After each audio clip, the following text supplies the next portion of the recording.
Let's see here. Let's go back to the game here.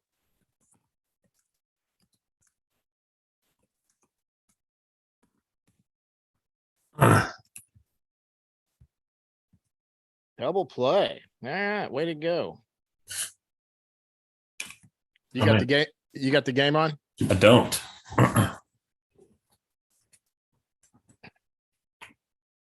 Let's see here. Your channel.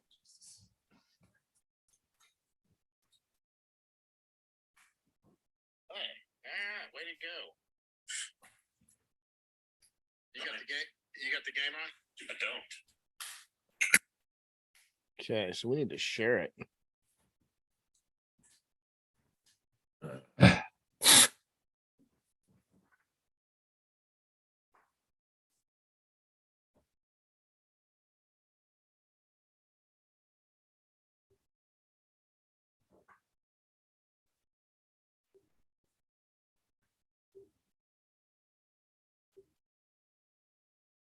Hey guys, if you guys are watching this, we are on live already. We're getting ready to start here in just a minute.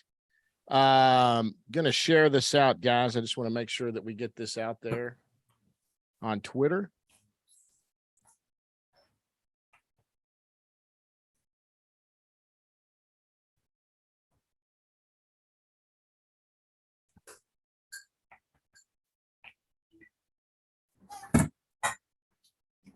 All right.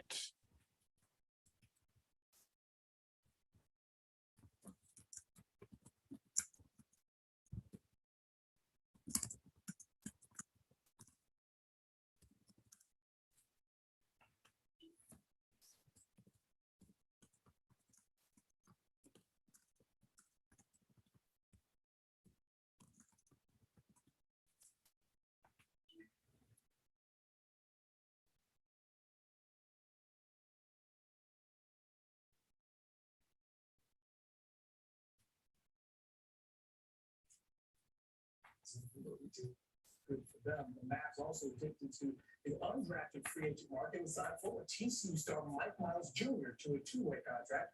All right, guys, we got 4 guys watching so far. You guys don't. Let's see here. Hey guys, welcome. I'm getting my beer. Hang on just a second, Jeff.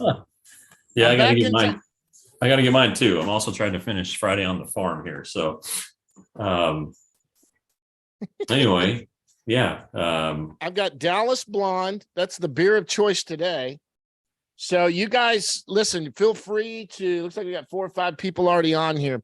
Feel free to ask questions, guys. Do that. Jeff, I want to get into some things as we get going here.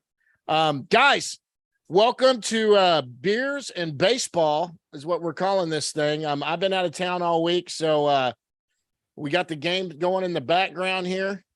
Let's make sure we jump to live. And looks like the Rangers got out of it. Hey, big thanks to our sponsors. Obviously, we're on the Dub Network. Want to give a big thanks out to Dub. Big thanks to the Frisco Rough Riders. Thirsty Thursdays was last night. They've got fireworks tomorrow night, right? Or Sunday tonight and Sunday. Tonight and Sunday, there's fireworks. Get out to Frisco if you guys aren't out there. At least go Sunday. They're going to have fireworks, obviously.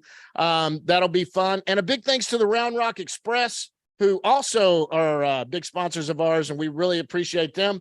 We want to have some fun here and talk about the Rangers and things that happened this week. I'm back, dude. So good time. Broken Bow, Oklahoma is pretty for anybody that's never been there. More than anything, it's get away from the kids. The dogs went with us, although the dogs had a irritable bowel syndrome that we had to end up cleaning up all over the.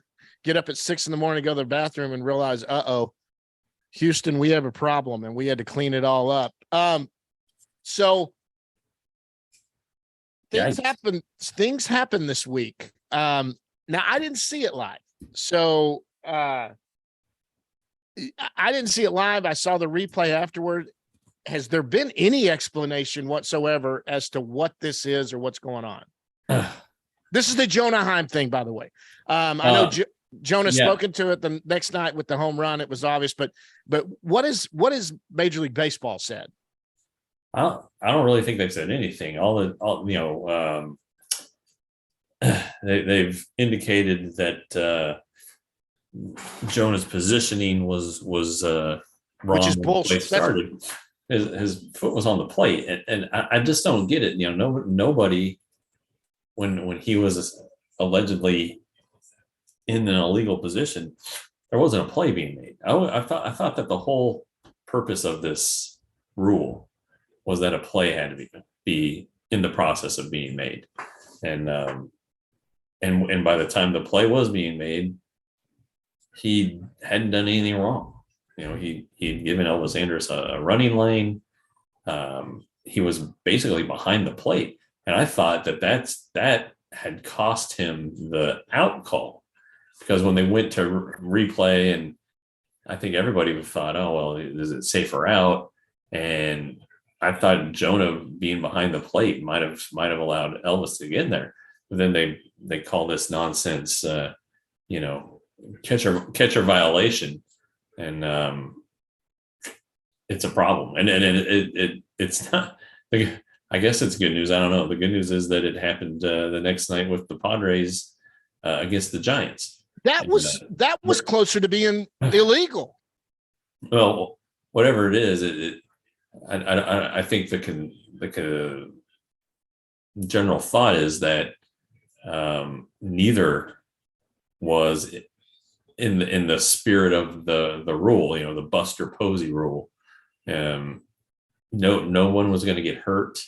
Nobody was prevented from getting to the plate.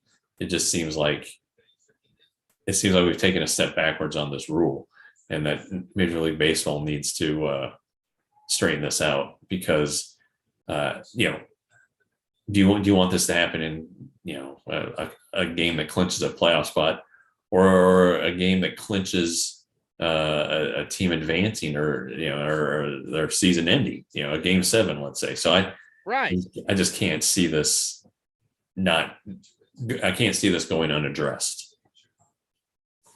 And I got to tell you right now, whatever they say on the setup I'm just going to say it's bullshit. He was, his left foot was barely touching the plate at the back. There was obviously a lane there. Elvis looked like he was, he looked like he was saying, I think I got in there, right? That's what he was trying to say. I think I got in there. It had nothing to do with the rule that ended up. Yeah. But although, hey, give the White Sox credit. They actually protested both. I mean, I didn't realize. I was trying to find that out. It's like they asked, first of all, was he safe? Second of all, was he blocking the plate? So let's see here. There's Ben Dieter wants to jump on with us too. Let's see if I can get him to go. Anyway, but in either case, that was, look, there is no guarantee whatsoever that the Rangers were going to win that game had it stayed tied. There's just no guarantee. We don't know a way of knowing that, but they did lose that game because of that run. They still had a chance to come back up and score another run and take it further. So there is a case for that did cost them a game because that was the winning run. But golly, you can't make a mistake like that. And Jonah, Bochy saved Jonah. I think that's what, they had to toss somebody. Jonah was furious. Sure.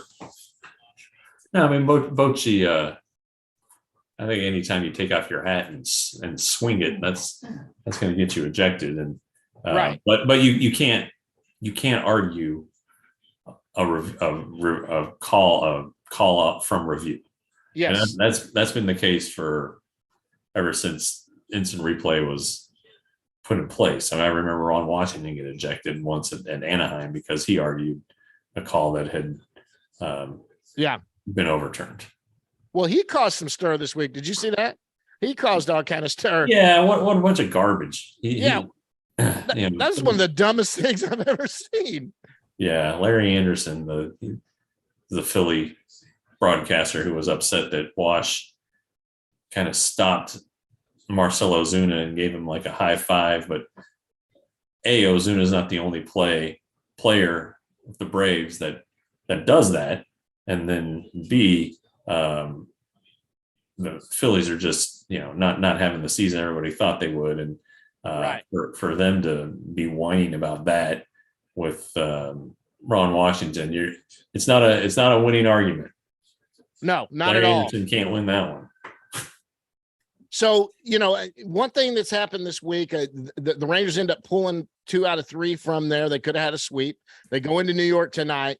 They've increased their lead. Well, I guess they're still at the best they've been at 5 games. Where they at now? Hey, both the if the Rangers can handle the Yankees, both Houston and the Angels have a tough series this weekend. Yeah. The Yankees isn't a walk in the park. So no, they're not. No, yeah. they're not. They're not playing well. They got beat last night. They got spanked pretty good by Seattle. I saw that. Yeah. But no, you're right. You're exactly right there. And but you've got to be, what, they just have to take care of business. This team just has to take care of business, and that's what they've done all year. I think tonight I kind of trying to figure out where we would. Did you get your beer yet, by the way? No, I haven't. I'm waiting until the commercial here.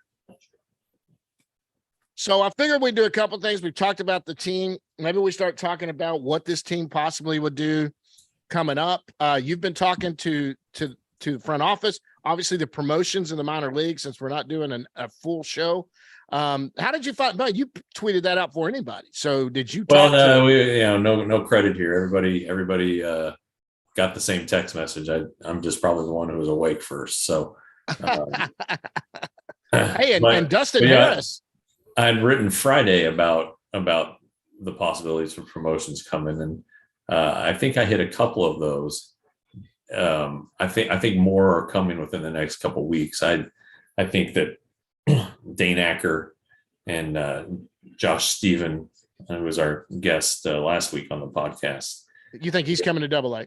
I think they'll be in Frisco before too long here. Yeah, I just think they've shown that they're good enough.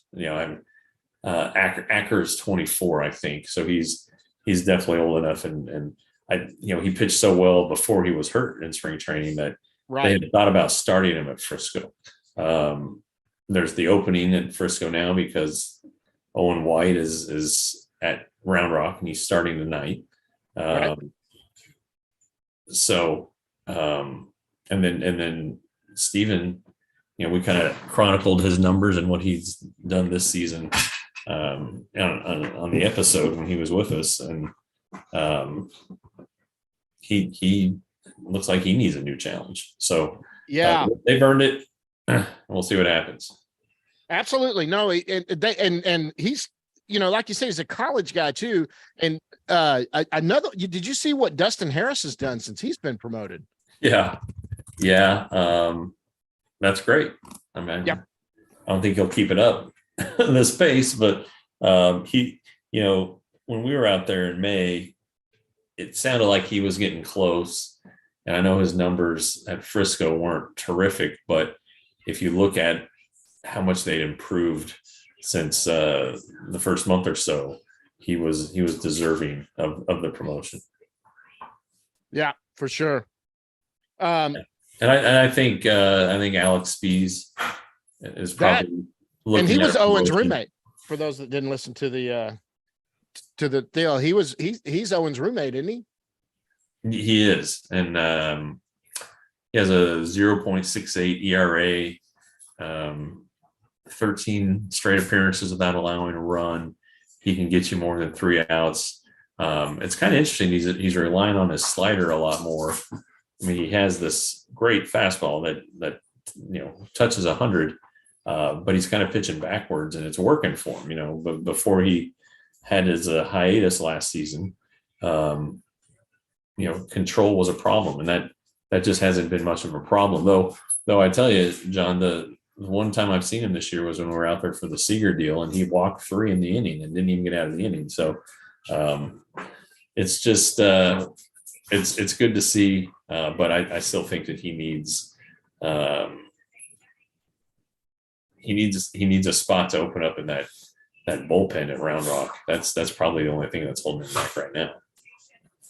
All right. Well, listen, I think Ben Dieter's going to jump on here in just a second. We'll have another voice at least ask some questions. Guys, if you're on the YouTube channel, you want to send a message. I'm trying to multitask here between Twitter and YouTube. Please ask questions. We'll be happy to answer them while we're here. We'll get into more conversations coming after that. We want to talk about more things. Go get a beer. Do you need to go get a beer while we? Yeah, I need to get a beer. I'll be right back. This is beers and baseball, dude. You got to get it.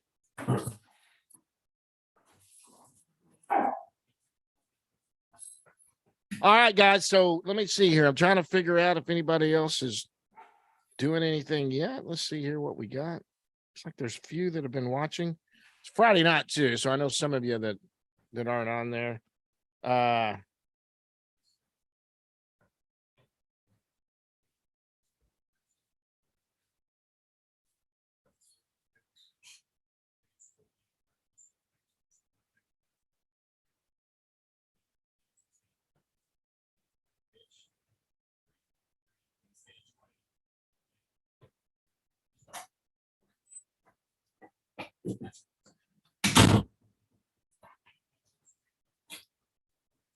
All right.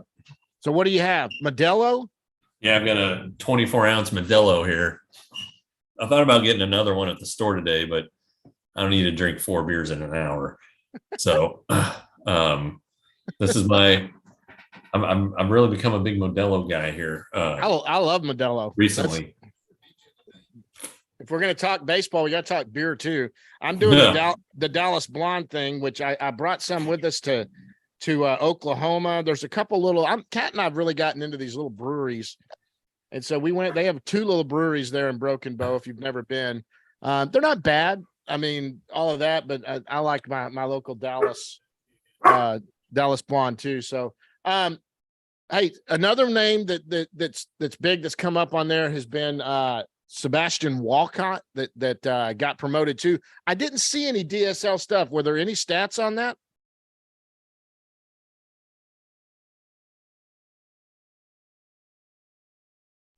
Sorry, one of our dogs is being an asshole, so I had to. I'm gonna have a minor league notebook coming out here fairly soon, within the coming days. On Walcott, he was only batting 161 when he was promoted, or when he came to the United States. A lot of it was he speaks English. Give me a minute. Yeah, I got it. Somebody's happy to see Dad. I get it. Hey guys, send us questions if you got them. We will obviously try to follow them up. Let's see here. Has anybody got one? Let's see here. I forget it's Friday night. There's a lot of people that are out to dinner.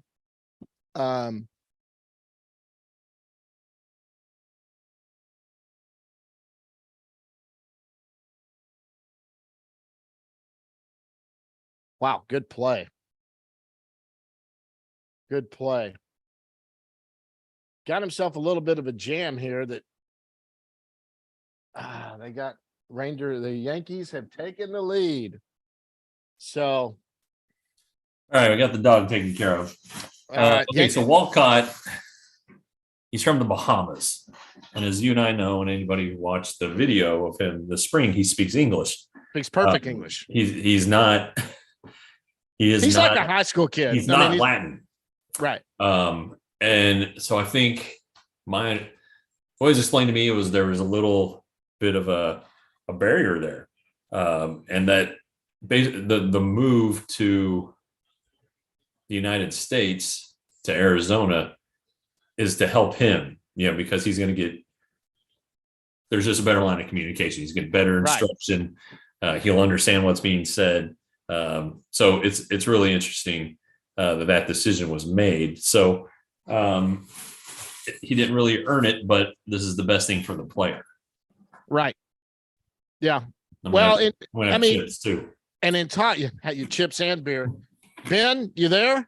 Ben Dieter joining us, guys, from the Ranger Report. What's up, buddy? I'm here. How's it going? What's going on, bud? Hey, you got a beer?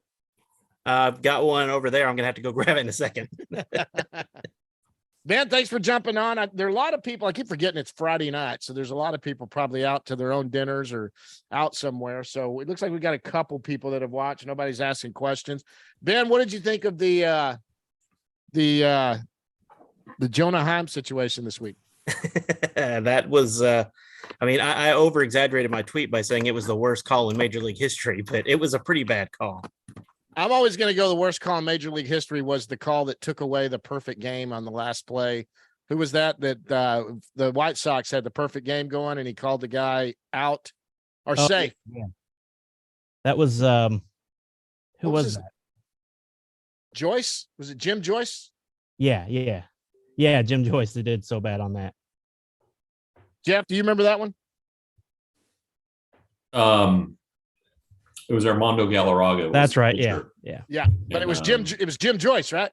Yeah. And the play, Miguel Cabrera was playing first base and it was a ball kind of between second and first. And he went and got it and then threw to Galarraga, who was covering first. And the guy was out by half a step or a step. No replay then. Right. If I wonder, like, if Cabrera had stayed at first with the second baseman and made the play, maybe. But anyway, yeah, that's a terrible call. There was a call in an extra inning game, Pirates and Braves. It was a call at the plate. And it was a tag play, and then, this is back before the ghost runner at second, and the Braves player had to be out by. It was so obvious that he was out. The umpire called him safe. Yeah, and Clint Hurdle lost it. I remember that one, and that was one of the last ones, or one of the calls that was like, all right, we gotta get on this replay thing. So I still haven't heard. So the guy, I did see that the name has come out. The name was it Blakeney? Is that Jeff Blakeney? Is that the name that I heard? Ryan Blakeney. Yeah, he's an umpire. He's an umpire, but I guess he was in New York. Did they shift around and play? Yeah, they do. So he was one. That's interesting. Why? Do you know? What do you know about him? No, he's just an umpire. Yeah. So apparently that's the guy, and that was the conversation. Is that where it all stemmed from the setup, which is horseshit. I'm sorry, I said it. I said a bad word. This is not for kids sometimes. But that was the guy. Look, setting up that they're trying to avoid collisions at home plate. I get that. I get the safety they're trying to do. That's understandable what they're trying to do. But Jonah was set up behind the plate. He had his left foot on it. There was a clear. Jonah was going to have to come forward to make the tag on anybody on his setup. And then when he gets the ball and makes the tag, it's just a ridiculous. There is no defense of it.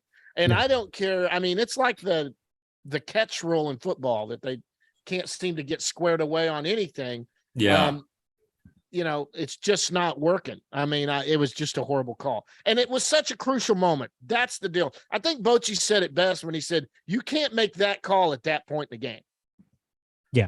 You can't make that call.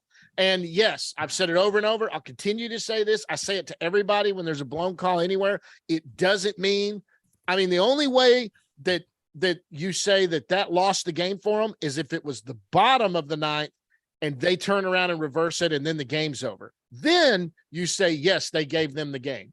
Rangers had another chance to come up to bat. They didn't score. And there's no guarantee that had they made the right call and not overturned it, Rangers get a run and they end up scoring an extra. Well, actually, they would have gone to the ninth inning.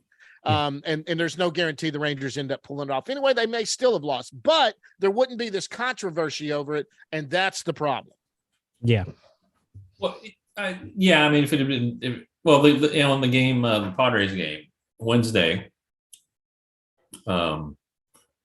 that would have been the last out of I think it was the fourth inning. It would have been 1-1. Instead, the Runs scored 2 more runs. And then the Giants got 2 more runs, and the final score was 4-2. So, right. That's a problem too. But, you can think existentially about all of these things. And what cost him and what didn't. But the fact of the matter is, it was a bad call, and and the Rangers entered that inning with the 6-4 lead. So there's a problem right there. Something didn't go right there that probably could have gone better. Right. But they didn't get a chance to redeem themselves because of that call. Exactly.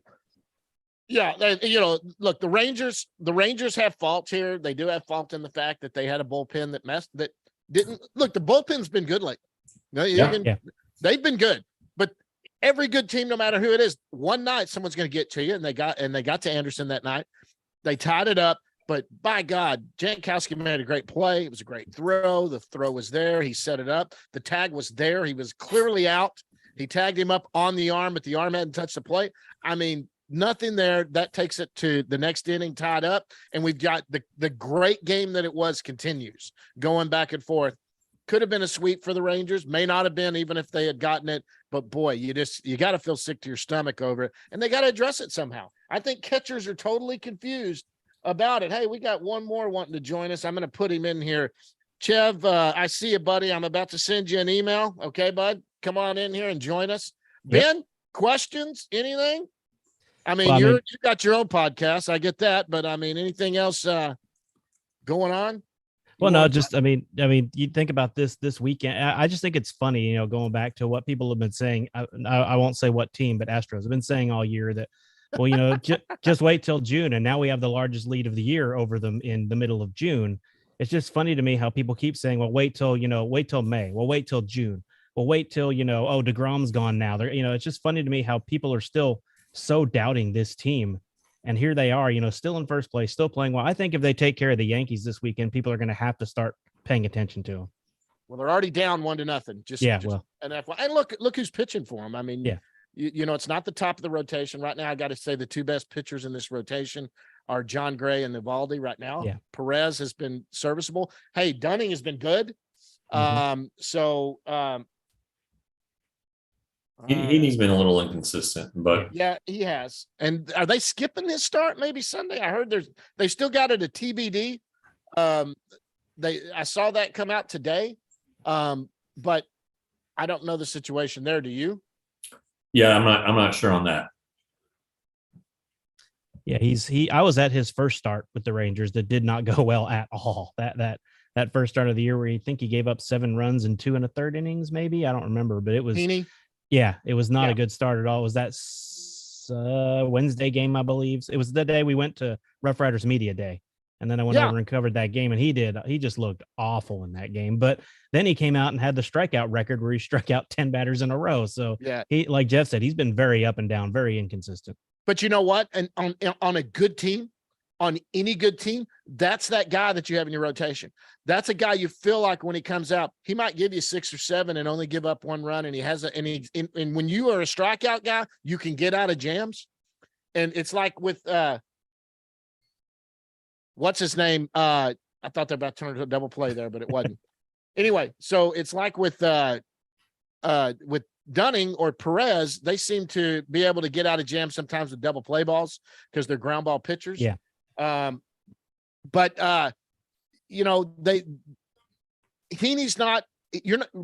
probably not starting in the playoffs. You right? This is a guy that's going to do something out of the bullpen.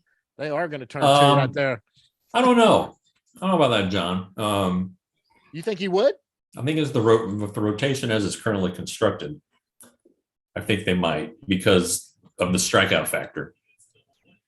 The strikeouts are so big in the postseason. I think they would be really well served adding a starter. Yeah. Because of that, you could have Gray, you could have Eovaldi, first, then Gray. Another hard throwing right-hander would be a really nice addition. Wait a minute. I thought we were talking about Heaney. Yeah. So no Heaney. Oh, so you're going to trade for another right-hander. Okay, there you go. So you think Heaney might be that 4th starter then, maybe over Perez? Yeah. And I mean, right now, we'll see what happens with Perez. He looks like he's trending the right way based on his last couple starts, but you do want You do Get want your camera guys there. you do want guys who miss bats in the postseason. Yeah, no, I totally agree. I guess, yeah, but on a rotation like this, though, with what they're doing right now, he is a guy, though. I think that you're not. There are people already saying, "Oh, we got to take this guy." No, you don't. Not at all. I mean, he is a good pitcher, and he's got the ability to go out and do what he does. He just has some, when he's off. And what's neat is, I mean, what I like about it, what he says in that situation, he gets off on mechanically, and it messes with him. And he'll tell you, I mean, I'm off or whatever. Hey, Chev, hit your camera so we can see you there. Come on. There he is. There he is. Hey, can you see me? Yeah, you got you. You're muted, Cool. bud. What's going on? I hear you're back in Texas. We saw, by the way, this is Chev, guys. If you guys, Chev Chelios, how do you say that? Yeah, Chev Chelios. It was an alias. I was in the military, and it was an alias I had overseas, but I've just stuck with it ever since, especially on Twitter. But my real name is Nate. Okay. I saw Nate come across. Yeah. Yeah. We met you for the first time when we were in Arizona, but you said you're That's back in right. Mineral Wells. I'm back now. Yeah. So I was in Tucson, going to University of Arizona, doing a double master's program. I finished it, and now I've been hired as the director of economic development for Mineral Wells, and so we're here. All Cool. right. So you get Yeah. now you're Yeah, close enough to go. congratulations. Yeah, Thank you. congrats. You're close enough to go to some games too. Yeah. Oh, yeah. And we're going to definitely do that for sure. Have you seen the new stadium? I have just seen the outside of it. I have not been inside because I was back here so I went to, we moved out there like right before COVID, and then Right. COVID happened and everything shut down. But I was able to see the outside of it, just never been inside. But I got some siblings and friends that have done it, so we're gonna definitely do that for sure. How long you been back? 2 weeks. Oh, okay. All Yeah, right. You got to hit the next homestand. Let us know when you're going for sure. If we're there, we'll do. we'll I be fine. absolutely will. I absolutely will let y'all know. Just so I'll you be line there. up with what I do, I go to the first game of every series. Sometimes I'll sneak to another one. I do have a wife. Jeff goes to a lot of the home games. And I got a wife. I know. Yeah. I got 2 kids who can't drive either too. So That's true. That's true. But my wife, for some reason, loves me and wants me home more. And she says my salary needs to be more. So Jeff and I have to renegotiate my contract so that I can Yeah. say I've got to be there. I mean, I've got a contract obligation here. Chev, what do you think of this team? Well, I mean, obviously, extremely happy with what's happened thus far. I think that in addition to the pitching staff that has improved, I really think that Mike Maddox and Bruce Bochy have really changed the culture. I mean, obviously, I can't speak from the clubhouse and being inside of it like you guys have, but I think that they definitely bring in a winning mentality and making the right decisions when it needs to happen.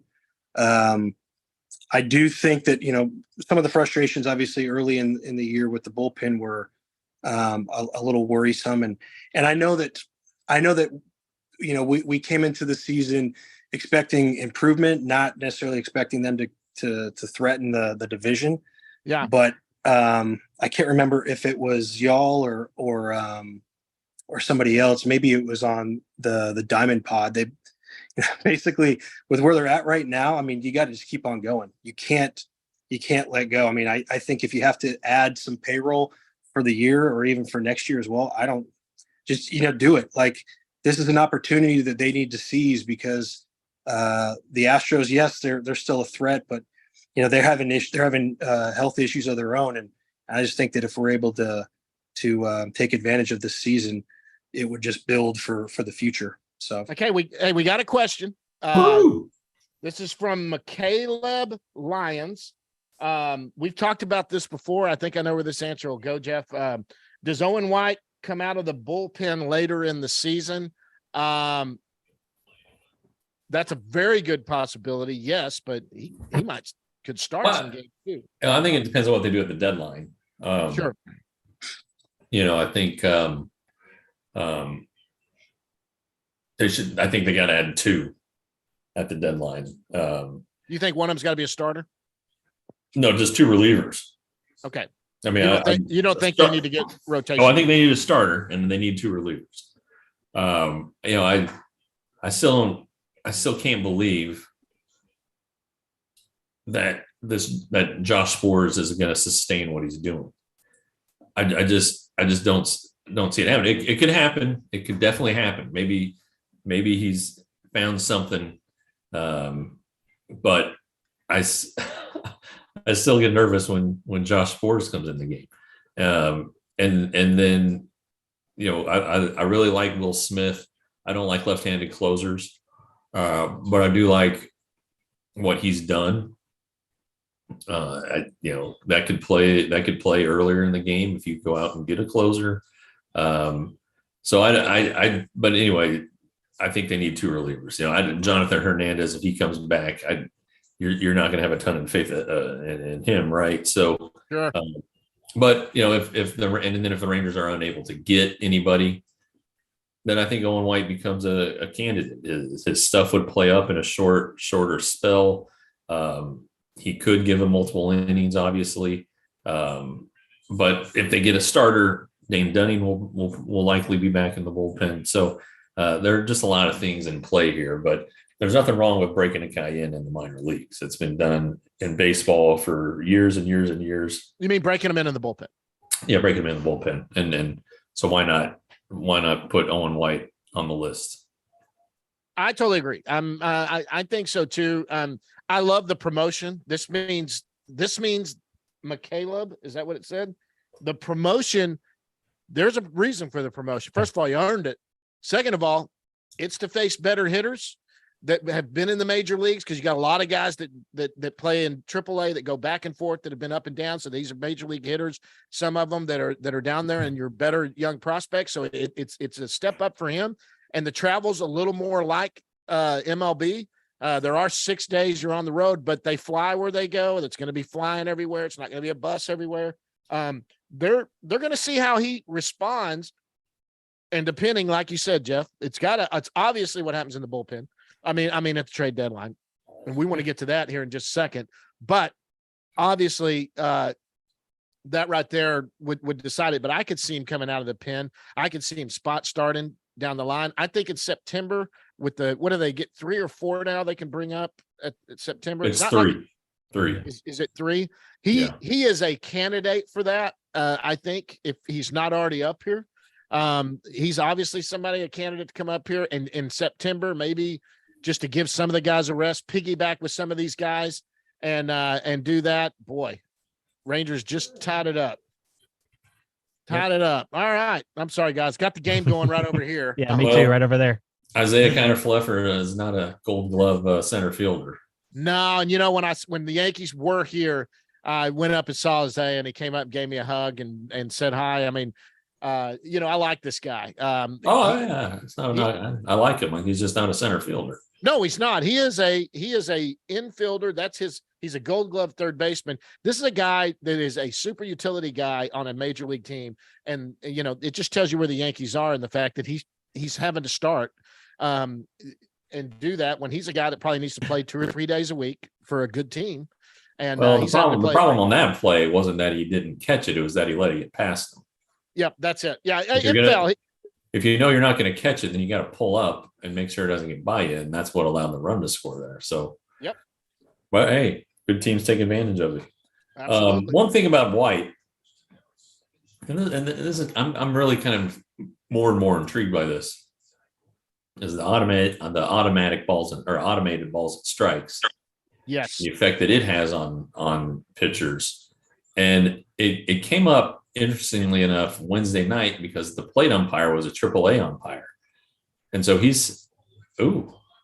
Nope. And so he's sitting there calling balls and strikes, which he hasn't done all year. You know, he's just been waiting for whatever it is, a signal or however it works. But I think that some guys haven't had any problem with it, but it just seems like, you know, you have to throw the ball over the plate, right, to get a strike. So I wonder if that'll make him have to pitch more with his other pitches.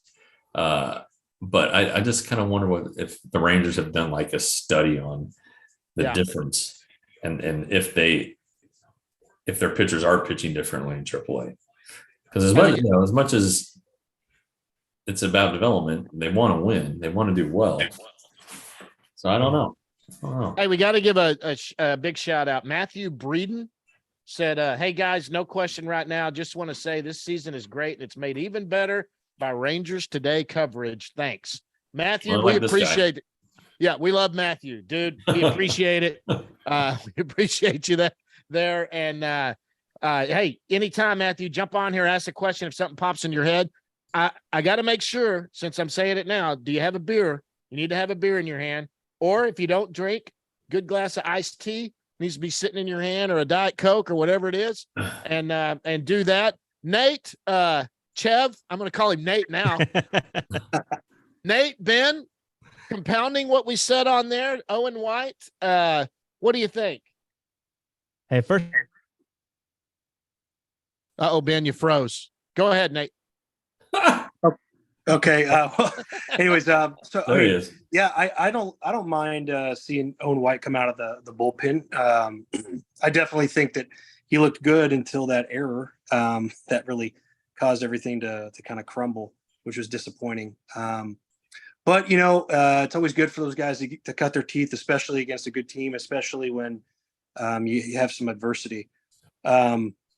As far as what Jeff said about adding two bullpen arms and then a starter, I could definitely see them doing that. I think when it comes to starter, there's a chance that starter would replace Dane Dunning.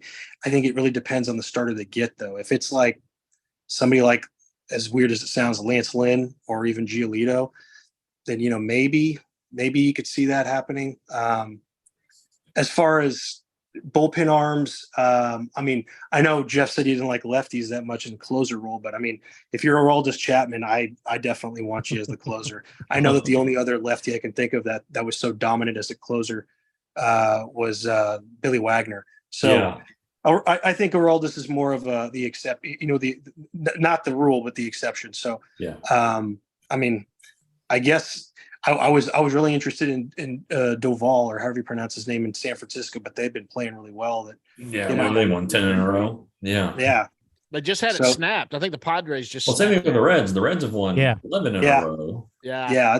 And so and that's the both NL and AL Central are pretty wide open. So right. Cincinnati might even go to the playoffs now. So I don't know. Yeah. We'll see. But Josh Chicago Snead's happy definitely. right now. I know Chicago has all these pitchers, but it's not like they're cash strapped. Excuse me, the beer's coming back. They don't need to. It's not like they're trying to sell off and save money. They have the wherewithal to carry these guys. Yeah. But in the case of, I guess I'm thinking of Dylan Cease in that instance. But Lance Lynn and Giolito, if you're not a contender, that's it. You have to make that trade. But if I'm the Rangers, and John, you and I talked about this on the last show, you got to get. I really think you can get somebody controllable here, and that way they're the DeGrom replacement for next year. Yeah. yeah. And Going into next maybe beyond, hopefully beyond. If it's the right deal, but you're not. Yeah, I guess the Cole Hamill trades is what taught me that the trade deadline isn't just for the current season. Yeah, it can be for down the road, and I think the Rangers have an opportunity because as Nate pointed out in a tweet, the free agent market's not going to be loaded with starting pitchers. But at some point you also need a prospect to be in this rotation to save you some money. So, Yep. But if you can go get Dylan Cease, Jesus, or Yeah. Shane Bieber or Corbin Burns, you got to do it. I don't care. Hey, who- here's something I saw today. I read this today. What do you think about this? I saw Jim Bowden put out 100 guys that might possibly be traded. And there were a couple of Mets on there that he talked about. Look, there's no indication right now they're gonna try to retool or do something like that. But what if in the situation they're in, they haven't played well. They're pretty much out of it right now. They could always turn it around. They might want to pay down some of the salary of maybe a Scherzer or a Verlander and dump them out and let someone take them on just to try to retool, get back some younger guys in response, and let them go somewhere else where they could compete. I don't know. I mean, how much money are they going to eat? I guess it depends on the prospect, but Well, that Steve Cohen just doesn't seem like the kind of guy who gives a shit about his money. no. True. You know, he might be ready to, you know, call it a year and start over next year with those guys. Right. I don't know. That's an interesting one, but yeah, they're pretty disappointed. Are the Marlins in second place? Is that right in the East? The Marlins Yeah. are They're playing good. Yeah. Yeah. I don't know. And that's another thing. This damn extra wild card spot and then two shitty divisions. Yeah. It really puts a lot more teams in a lot more teams' minds that they have a chance. And the White Sox are one of them. The Indians are one of them. And I would assume the Padres probably think they have a chance at a wild card spot if they get their shit together. So it just kind of, you're not going to know. You're really not going to know until the last week, probably of July, you know, and it's interesting. It's that we're going to be speculating and asking questions and wondering. And honestly, I don't think anything's going to go down until the last 6 days. You know, the deadline's August 1st this year. The deadline to sign draftees is July 25th. So that's going to leave you with 8 days, 7 days to meet all the, you know, to figure all this stuff out. That's not to say a trade can't happen before then. You know, like Cliff Lee was acquired on July 6th. Right. Benji Molina was acquired, I think, in July 1st or 2nd. So there's a chance to do it, and maybe you beat the market that way. But I don't know. Hey, Ben lost power. I think we're gonna be talking about this for a while. Yeah, Ben lost power. He said he'll jump back on in a second. That's why he been. Hey, Miguel Martinez said, first of all, he said two things. He said, I want Alex Lang. And then he said, what are y'all's thoughts about the Rangers and who are they going to pick in the draft? Yeah, that's an interesting one. Neither of the LSU guys are going to be there. No, gone. They're going to be gone. Yeah. I've seen two different stories about whether or not, I think everyone agrees Dylan Cruz is probably the best overall talent, but Weens is, I thought that was gone. Okay. But Weens also, good Lord, he looks like he could get out some big league hitters now. You mean Paul Skeens? Skeens. What did I say? Weens? Skeens, yes. Yeah, Skeens, yeah. Weens. I've got Avery on the brain. I don't know why that can. Skeens, which I watched him last night. There were a few things I could get there. You know, we had internet access, but they weren't showing Ranger games. They were blacked out in Oklahoma. Broken Bow. I don't get it. They wouldn't play it on my draft. It's in there. It's in the territory. I don't know why they wouldn't play it on my. Well, the Thunder games, I think, are on Valley Sports Southwest. Yeah. Oklahoma City Thunder. I think so. But anyway, I know I get what you're saying though. I mean, that guy's a freak. Yeah, Skeens. He pitches like I think at times he's pitched every 8th day this season. Yeah. It'll be interesting, but I mean, this start he made last night was not on his normal rest, and he was terrific. Yes. I mean, he was hitting 102 in his first College World Series start in the 8th inning at like pitch 120. Yep. So he's different. Let me say this though, and I want to make sure people understand this. The SEC and college players are not equivalent to what that guy's going to face, even in Double-A. And we know that personally from Jack Leiter, who dominated the SEC, was very good into the playoffs. And then he said, Jeff, it was you that found that out when he told you that the guy that bats 8th for Corpus Christi was batting 3rd for Mississippi State and that was the toughest guy in the lineup, and he's batting 8 for Corpus Christi. Skeens is good. He throws 102 miles an hour. He looks fantastic. He looks like he could get major league hitters out right now, but major league hitters are far superior than SEC and anybody in the College World Series. Yeah, I mean, I don't disagree with you. I think he might be. I don't know. He's good. He's probably better than Leiter, honestly. And Well, Leiter doesn't throw 102 that easy that this Still. guy's throwing. Yes. so it's a little different. I mean, I can't imagine they'd start this guy at high A. Whoever drafts him. I mean, but still, it sounds like it's going to come down to Jenkins or Clark, the 2 high school guys. Yeah. And the thing that concerns me about them, and obviously they go out on all these summer circuits and stuff, but they're from the north. And how much baseball are they playing? How much have they been limited? Are you seeing them against the best talent? I guess you could say the same thing about Brock Porter. Yeah. But are you seeing these guys against, Orange Lutheran in California? Right. Or is there an Orange Lutheran program or that caliber of talent where, you're facing a guy like Cole Wynn who went to Orange Lutheran who can, you got to face this guy 3 times. So, that's where scouting comes in. That's where I kind of draw the line. Chris Young and the Q&A I did with him last week for Sunday on the Sunday read said it doesn't matter pitcher or position player. The best available. I got to believe if Skeens is in there, that It's gonna be a position It's player. going to be a position player. And the Rangers haven't drafted a high school player with their first pick in a long time.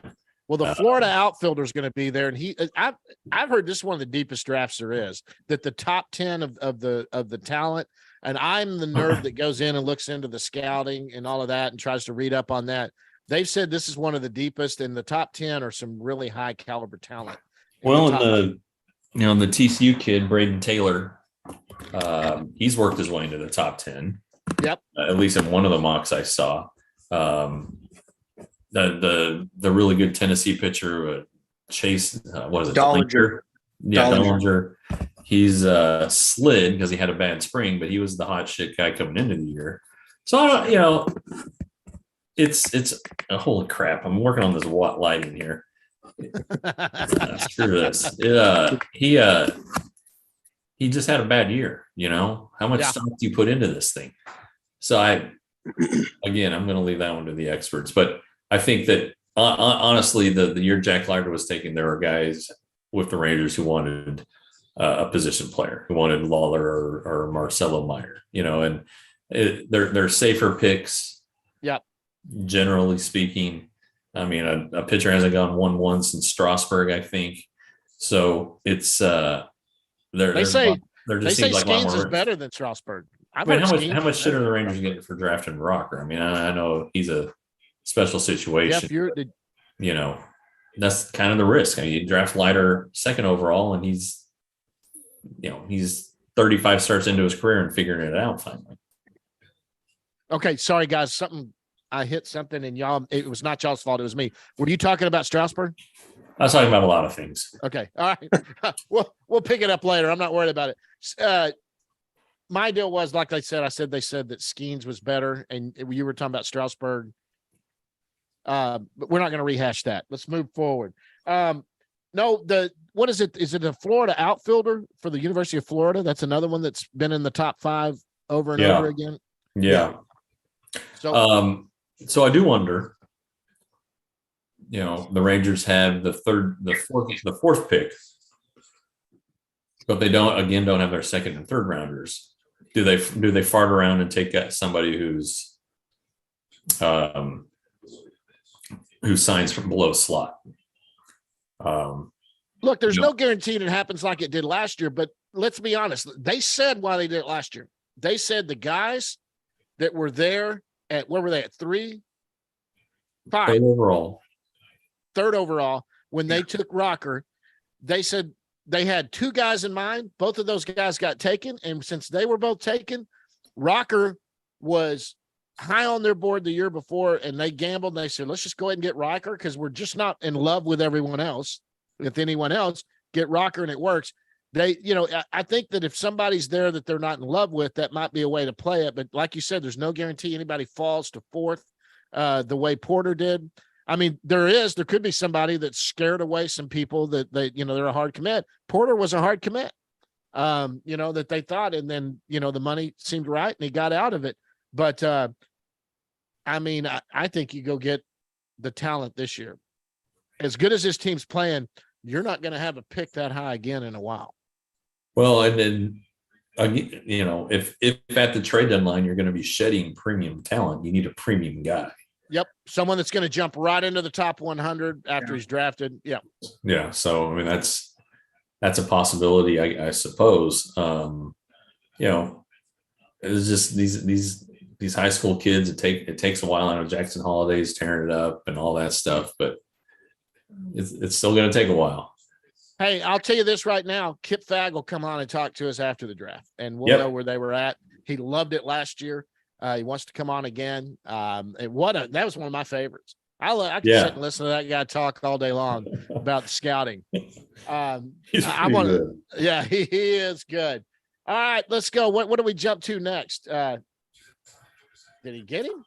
I got a quick question. Yeah. What do y'all think about some of the guys in AAA? I mean, Elier Hernandez is like, I can't even believe what he's doing down there.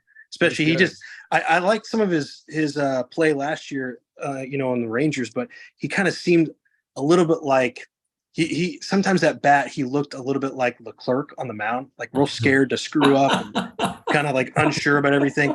But I mean, it seems like maybe that had helped. Maybe getting the little taste of the bigs last year helped him, and because he just looks like an amazing player right now. He's playing center field a lot for Round Rock, and I'm like, wow, like why don't you step in and do something for the Rangers? And then you saw the same thing with what's his name, Julio Pablo Martinez finally developing. It looks like. I mean, those are two guys that I think could really. I mean, as long as they're performing the same way, they could maybe step in and do something next year. Because as much as I like what Jankowski's doing and Grossman, I mean, there's really no reason for those guys next year. Let them go off and play for another team. It's interesting that you brought this up, because that's what Friday on the Farm, once I finally get it published, is about. You still got a few hours, Jeff. It's about these guys who are at AAA right now, who are kicking ass, and how if this had been 2021, they'd probably be in the majors already. Hernandez, Davis 23-game hitting streak. Yeah. As of last night, he has 12 home runs. Davis Wenzel has 15 home runs. Both of those guys are above 900 OPS. Then you have Foscue, who's currently hurt, Blaine Krim, Sandro Fabian, who people keep telling me don't sleep on this guy. And then, like you mentioned, Martinez, who's actually been better since coming off the injury list than he was before. That's right. And he was great before. Yeah. And at the time before, that was still when Taveras hadn't found his footing yet.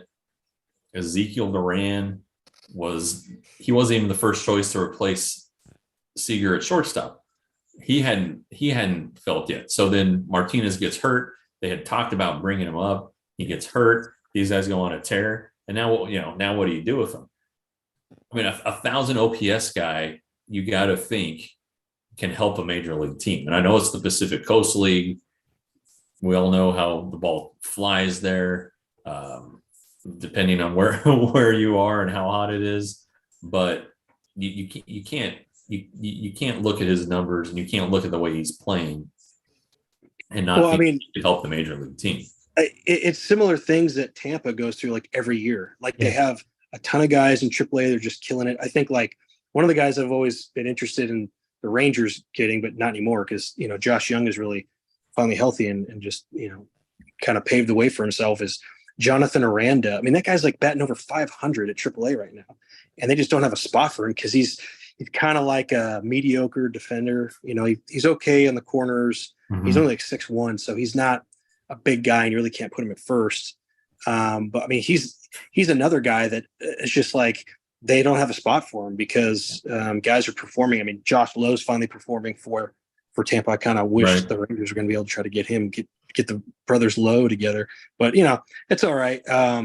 Point is, I just think that there's some opportunities that the Rangers could cash in now and hopefully potentially for next year, because maybe Aaron Zavala needs another year after, you know, coming in midway from his injury and stuff before he gets called up. Same thing with Evan Carter. Yeah. Let me answer Russell's question real quick. Oh, We've go ahead. we've already addressed it. I want to just hit it for him. He just jumped on there. He said, I don't know if you've already talked about it. Should the Rangers go after starting pitching or bullpen? I think the consensus we've come to, Russell, is that they do need one starter. And yes, they need a couple of bullpen pieces, at least one arm, probably two. And so we haven't talked definitely about who that should be, but that's kind of what we're thinking. Anyway. But, you know, in 2015, the Rangers got Cole Hamels, but they also got Sam Dyson and Jake Diekman. You know, Diekman was in the Hamels trade. Dyson went down right before the deadline, and so it can be done. You can get two relievers in a kick-ass starting pitcher, and you know, for as much as Hamels did down the stretch, he was unbelievable. Yeah. I mean, Diekman and Dyson were phenomenal. Good. Yeah, they were good. You know, and I feel bad talking about Dyson because he turned out to be such a son of a bitch off the field. But what great deals, you know.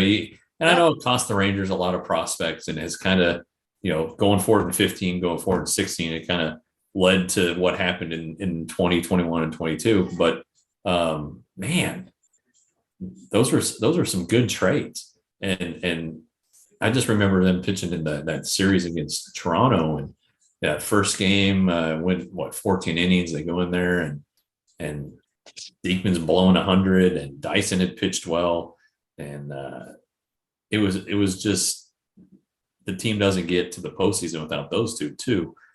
Yeah. But to the point, it can be done. You just got to find the right team, find the right player, and you can get a starter and two relievers. And as I remember, Dyson had a lot of control left, and the deal didn't kill him. I don't remember. I know Tomas Tellis was in it, the catcher, but I don't really remember who else was in it. It just wasn't it was an afterthought. You're like, oh, well, okay, well, that's a good trade. You know, it's like, oh, that didn't hurt anybody. And it didn't. And it really helped the Rangers because Dyson was the closer of the next year. Anyway, I guess I just thought of that. And Well, in the Rangers, let's be honest. I mean, when it comes to currency, we've talked about this over and over. They have a checkbook that works, but the other one is your prospects, and they are deep. They're deep in the system. If it's a rental, you could see some obscure name that could go deep down in that system to go get a rental of anybody, and could turn out to be something. Because I tell you right now, these scouts know. They find these players deep in a system to come out of there, and the Rangers they could walk in. I made this comment. You can walk in. It's like having a Black American Express credit card. They can walk into any team they want and get anybody they want if they're on the market. The problem is it's also somebody's got to pay the bill when it's due. And do you go out and just blow the whole load for this season when you're trying to do something long-term? Well, I hope they don't do that. Yes. I definitely think they should in terms of currency, you should try to look at guys that are somewhat blocked and guys that are possibly Rule 5 candidates. That's what you want to try to do. By the way, those are go going to ahead. get you rentals. That'll get you rentals, though. They have to be throw-ins on deals, because honestly, you've got the other aspect of this, and and you guys, both of you and Chev, you have been great about this, but the fans that think, well, we should just go trade Davis Wenzel and get Shane Bieber.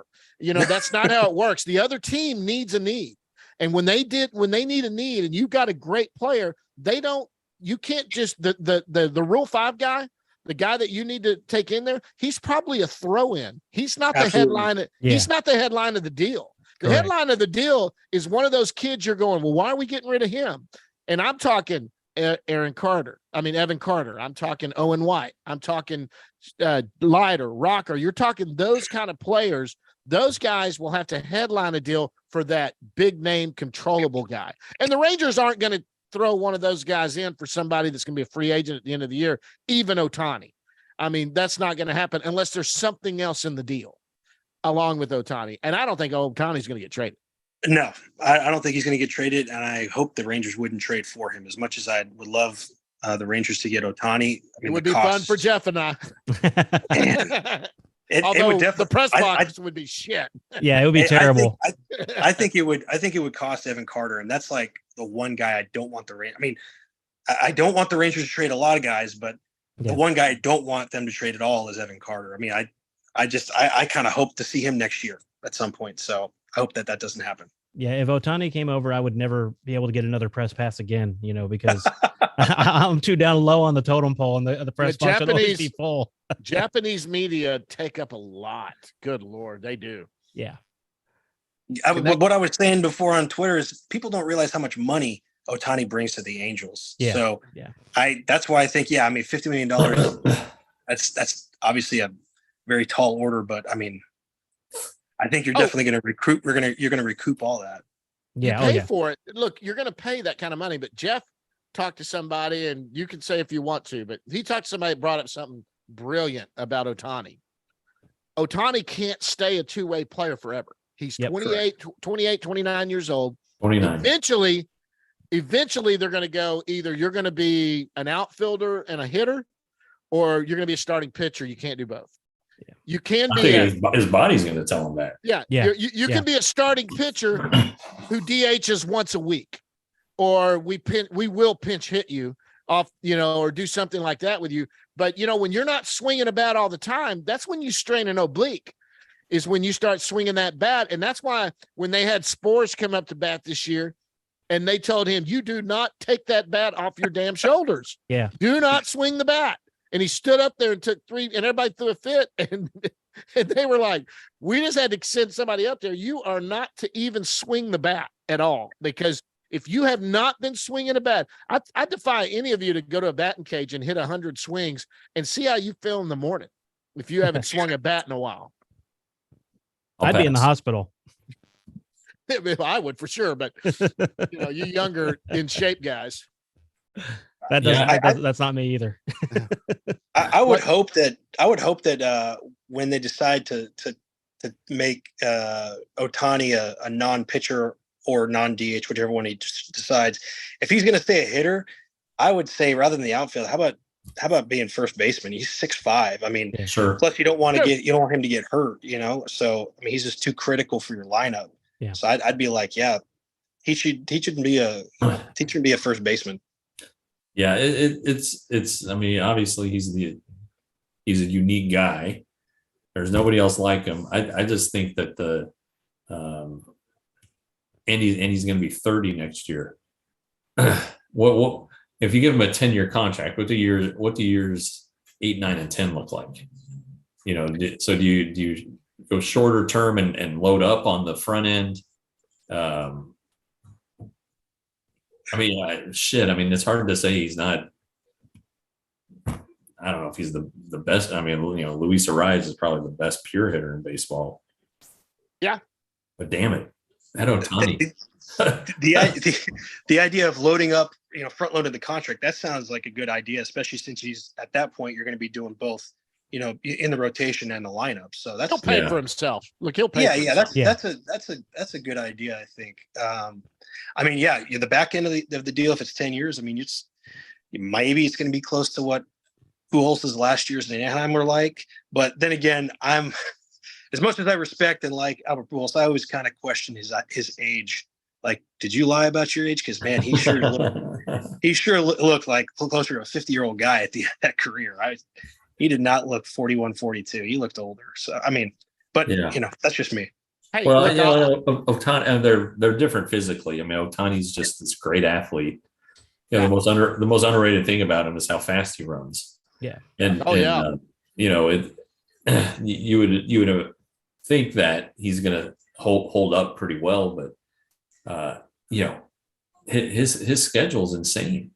You know, at some point the body's gonna and the mind are gonna say, man, this is I've been doing this too long for too Well, long. It's too much. And it's just the natural progression. Now, these guys are stellar athletes who keep in shape better than we ever did. But I always think back, and I'll never forget this. It's a personal story that I'll tell you. My father, when I was growing up, my father played baseball for Texas A&M back in the 60s. It was great. When I was a kid, he played slow pitch softball. One of the best athletes on the field. He was amazing.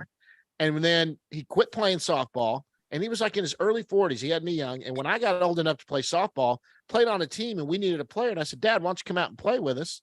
And he was only 40, 41, 42. He looked like a 70-year-old man at third base. He couldn't throw the ball across the diamond. He couldn't hardly move to his left or right. I mean, your body just eventually, and with the age, and you guys know this, and we don't keep in shape. So I know they keep in shape and they do it. But look at Adrian Beltre and stuff. There's just a point where your body, it takes long. It takes longer to get ready and to recover from anything, no matter how good a shape you're in. And that's where that's why when you're talking $50 million a year at 29 years old, man, it's got to be a front loaded because you got to be able to eat some of that at the back end, even though you know you're going to be paying them. Are they still paying Bobby Bonilla? Is he still? Yeah. Oh yeah. Oh, yeah. Contract, So contract still 35, goes, right? Yeah, I was gonna say I think it goes into 30s somewhere. I think it's 23.5. I could be wrong. Yeah. I think Well, you're and right. Chris Davis did that too, right? Yeah. The Orioles are going to pay Chris Davis for a long time. Hey, what is it? $1 million a year or 1.5 or something? I mean, it's still. Something like that. I'd take it. Yeah, I no would- kidding. I No kidding. remember when Gary Hogaboom made $200,000 to sit on to be the backup quarterback for the Cowboys, and my dad was going, "I'll go hold the clipboard for $200,000." So, You know? who do y'all think are legit candidates to go after Otani and the legit, having For not trade just go deadline? after him, but not just go after him, but also that he would potentially sign with. You talking about trade Everybody deadline? I talked to says it's going to be the Dodgers. Like, Yeah, I mean, but the Dodgers also have, Urias that's going to be a free agent, and Kershaw, like every year, he's a free agent. yeah, So, I mean, but they're they gonna have two also spots to fill. they don't care about the luxury tax No. at all, and that's a And Artie Ray Moreno may cares not. about the luxury tax. Artie Moreno's never gone over it. He's gone right up against it. Yeah. And we're not positive Ray does. I don't think Ray is a big fan of the luxury tax. You think he'll try to stay under it? I mean, I Well- think if he would go over a little bit. I think if it was that one player. But it is going up. It's going to go up every year. It's going to be higher than it's ever been. Sure. And Yeah. then, Nate pointed this out in a tweet. What's coming off the books is with Perez's salary and possibly Heaney's salary. There's some money there to play with for sure. And Sure. if you want to have conspiracy theories, mine is that Ray Davis is getting old. I mean, Yep. he is old. He's either in his late 70s or his early 80s. I would guess that. Yeah. And he's in the twilight years here. I mean, he probably wants a winner before he dies. That sounds terrible, but Yep. I maybe that gets in the way, but they've done a lot of great things. The DeGrom signing, you can say what you want. They went out on a limb and did that. Seager, what a great hitter. Simeon, obviously very good. Would they do it again? And they are businessmen first and foremost. He and Neil Levin and Bob Simpson, for whatever level Bob Simpson is involved anymore, they're businessmen and they understand that component to it. And in fact, when Otani, when the Rangers signed Darvish, Bob Simpson is the one who did all the paperwork on it, as like for the proposal, as far as figuring out the cost, what the Rangers would get out of it. So there's an intriguing side to it. All the spending, it makes you wonder what they've done, but it also makes you wonder if at some point there's a limit. And Look, you and maybe it's Otani. I don't know, but I know this too. Also, the Rangers were flipping crushed when Otani did not sign with them.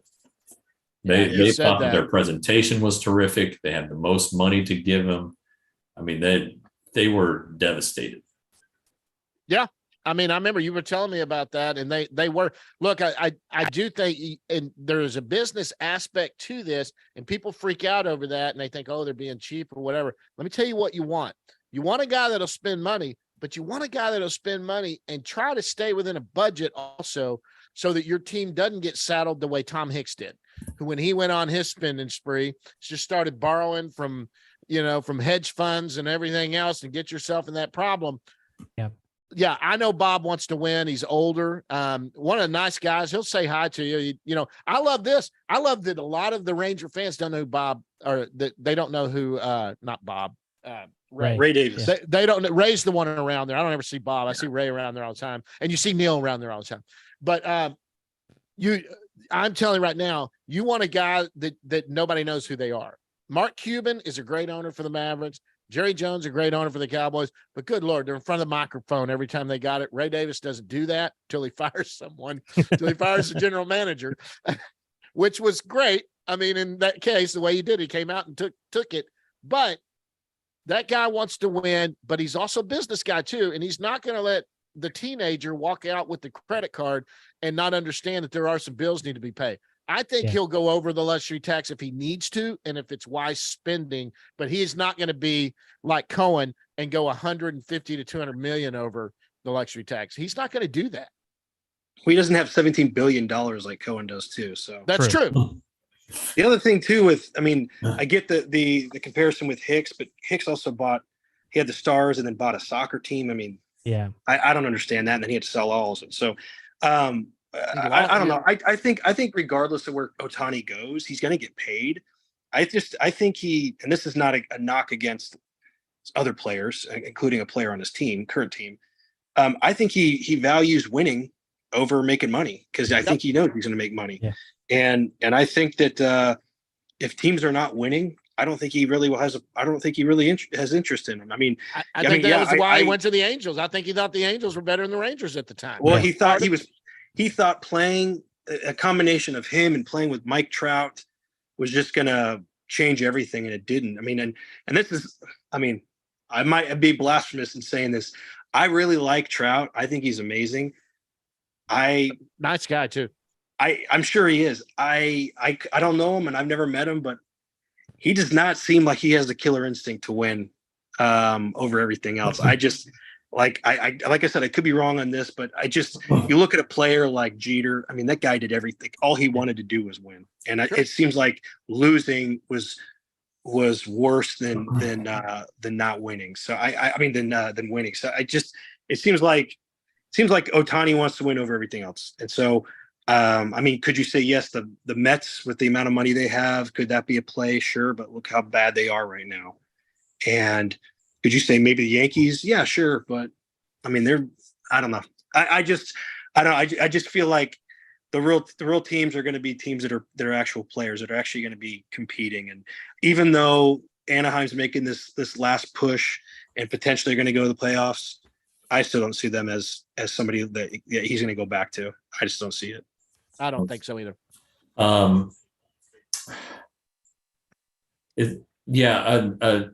Your Trout comment, not necessarily that the killer instinct, Sorry. but at some point, I would hope that he's going to want to win. Yeah. Sure. That he's going to get tired of it, and he's going to want to be traded, and he's going to want to be traded. You'd But think also, so. if he's not, he's got 10 years left on his deal, 10 years left on his deal. Yeah. Does he have an opt-out? How would you manage 40-year-old Mike Trout and 38-year-old Shohei Ohtani on the same roster? I mean, well, let's look at Moreno's what he's done. He basically pushed Pujols out. He pushed Josh Hamilton out. Yeah. Wilson was injured to the end of his career, so he doesn't have a good track record with having a good transition of they finish their contract and they leave. Yeah, I mean, it's just I'm not saying the Angels wouldn't try to keep him. I'm just saying if they do, I don't see it. 8 years down the road, Figure just got picked off. they're going to be a disaster. Yeah, I Figure- mean, You can't Figure DH just got two picked guys. as a Rangers fan though, I love the way Artie Moreno manages the Angels. So. Yeah, I don't want him to ever sell the team. No, me neither. No, because I love the way he manages the Angels. But- Yeah. He's got an ego. I mean, he's a guy that he was going to sell it, and then he doesn't want to sell it, and then he'll go out and lay his big wallet on the table and do that. He wants the big shiny toy every time. Look, I said it all along. Everybody threw a fit when Rendon signed there. And when he signed and I saw the contract, I went, I wouldn't give Rendon that. And I just watched him win the World Series with the Nationals. yeah, And as good as he was, I was like, this is a guy that was right at 30 years old. And I'm like, good Lord, what they handed him. I was like, no wonder. I mean, no wonder they never called the Rangers back. I think John Daniels said, look, we put an offer out there. They never called us back. Yeah. And I was like, that's because Scott Boras snowed Artie Moreno, got in Yeah. his little box down there and Yeah. said, you don't even need to look anywhere else. This is what you need. Thank God that he never called the Rangers back. yeah. He's not been good for the Angels at all. Rendon's been terrible, and he's one of those things like you said. I've been glad that we avoided that one because he's been a disaster pretty much. He's finally coming around now, but his first few years he was just a disaster for the Angels. Yeah, and he's not even coming around like he should, though. No, but he's Not at for the least looking competent again. 2020, he had a good year. I know it was the Yeah, COVID year, but he that's had a true. good year. That's true. But yeah, I think the Rangers were like 6 and 180 on Yep. him, and it was the seventh year got it done. But yeah, they dodged a bullet there for sure.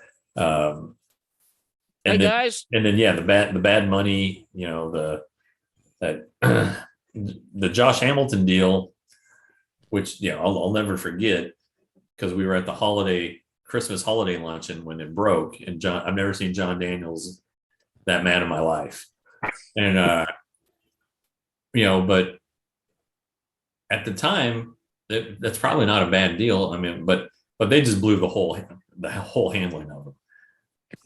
Josh Hamilton's wife is the problem behind that one. Yeah. Ex-wife. Yeah. If he needed to stay here, this was the only team that would take care of him the way that he needed to be taken care of. And there are so many stories about the lengths that they went to, and Ron Washington has so many stories that he hasn't told about the things that he had to do to get Josh in the lineup. And this was just the spot for him. His wife saw Orange Counties and Wives of Orange County potential and her own show and all this stuff. And it was just the wrong, and Mike Scioscia was the wrong manager. Mike Scioscia was never going to be like Ron Washington. It just wasn't going to work. So, hey, guys, listen, we're at an hour and 15 minutes longer than a normal show we do. It's been a lot of fun, but I think we need to get back to families. I've got to go get more beer. Yeah, me too. And I'm upstairs. Listen, hey, Ben, Nate, Chev, it's been great for you guys to jump on with us. For you guys that did it on YouTube and ask the questions, that's been fantastic. Once again, we're going to shout out to the Dub Network. Big thanks to the Dub Network for doing this, and the Frisco Rough Riders, who, by the way, they're going to have fireworks tonight and Friday night or Sunday night. So if you're in and around Frisco, pull over there and watch the fireworks show. Go out there Sunday night. And the Round Rock Express, who help us and sponsor the Down in the Bus Leagues. they've got a Nolan Ryan bobblehead tomorrow night. Oh, Nolan Ryan bobblehead tomorrow night for the Round Rock Nice. Express. Guys, do that. Hey, this will stay on the YouTube channel. It's not necessarily an episode. It was a lot of fun. Ben, Nate, thank you so much for joining us. Jeff, you and me, we're going to be back at it next week, the week after. I think next week we're going to have Dane Dunning. We're going to shoot for Oh, that. sweet. All right, Dane Dunning next week. Guys, thanks for everyone that's been a part of this one. Thanks for Ben from the Ranger Report, and also for Chev, for who's back in town. Now we're going to see him at the ballpark, and he's obviously on Twitter. He's really active. Guys, until next time, we will see you at the yard. All right, guys. Perfect. Thanks, John. Thanks for the invite, gentlemen. No problem. No Thanks for having problem. on. We may be We're doing this again. we're in the seventh inning here in Yankee Yeah. Stadium. I got to go find Kat. She's watching it somewhere.